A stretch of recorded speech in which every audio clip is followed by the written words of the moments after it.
Alright guys, today I'm going to show you exactly how to take a big pattern like this, cut out your designated pieces, and then put it on your pieces of wood.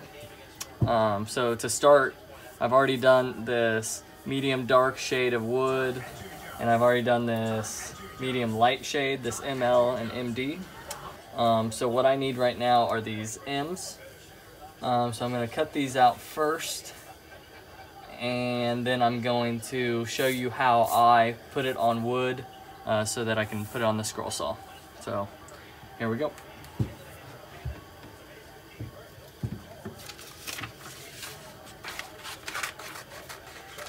I'm just being careful not to cut into the M, but other than that, it's pretty much self-explanatory. You're just cutting out the M shapes, or M letters, for your medium piece of wood. So I'm putting together a largemouth bass here. I think it's only got like 40 pieces, so not bad at all. But I'm a big fisherman, and so I like to do things that I catch and fish for. So you'll see I have multiple sheets of this paper. That's because I'm cutting out multiple different ones. If you'll see now, I just cut out all the M's, and the MLs and the MDs are kind of messed up. So I can't really use this for anything else other than things that I haven't cut into. So here we go. So first I put some blue tape about the length of my piece. And I want this to be flat, obviously. Make sure this is long enough.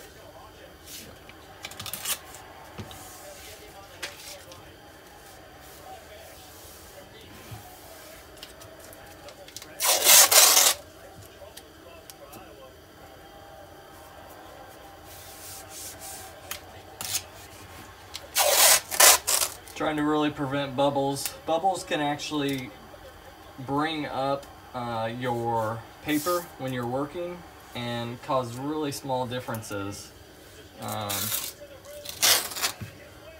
You know, when it bubbles, then that's not actually truly on the wood, and so you're cutting in a different spot than the line. So you really want flat piece here. That looks good.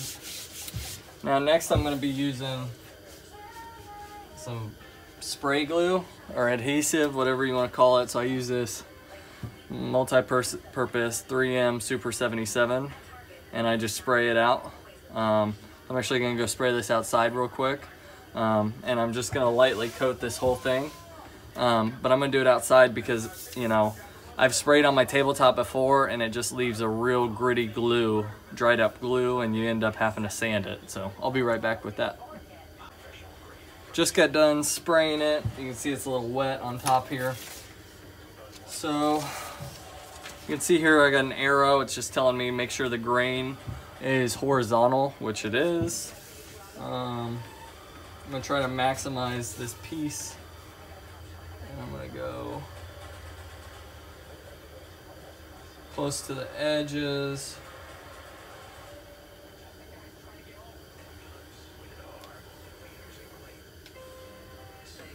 Yeah, I like that.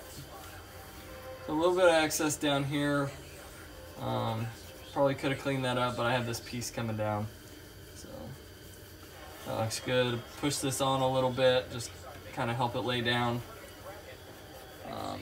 And then now this is still sticky from the adhesive.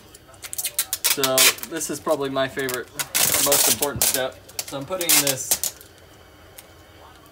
packing tape down, and this, I really don't want any bubbles either. Really want to make sure I'm putting it on nicely and slowly here. And if you don't do that, if you got little bubbles or little creases in there, you're gonna have saw paper in those bubbles. So when you're using the scroll saw and it's going up and down, it'll put that sawdust right in your line, and you really can't see. So there's multiple reasons why you don't want it to bubble up.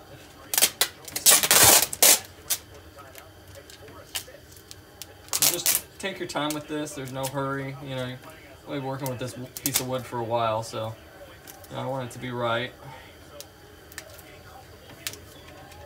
You know, I'm sure people have other ways. This is just the way that has always worked for me. And again, I'm relatively new at this whole scroll saw Intarsia thing. And so, you know, there's not a lot of YouTube videos out there right now. And so I'm just showing you what I learned. If you have any tips or tricks, please, I'm all ears. Always willing to learn from people that have done it longer than me and that know more than me.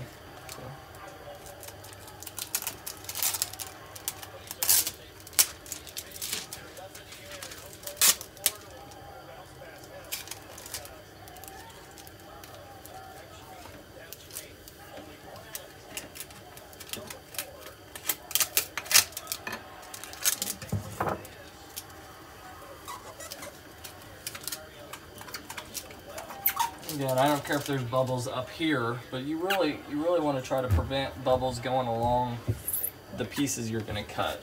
So, cut off some excess here.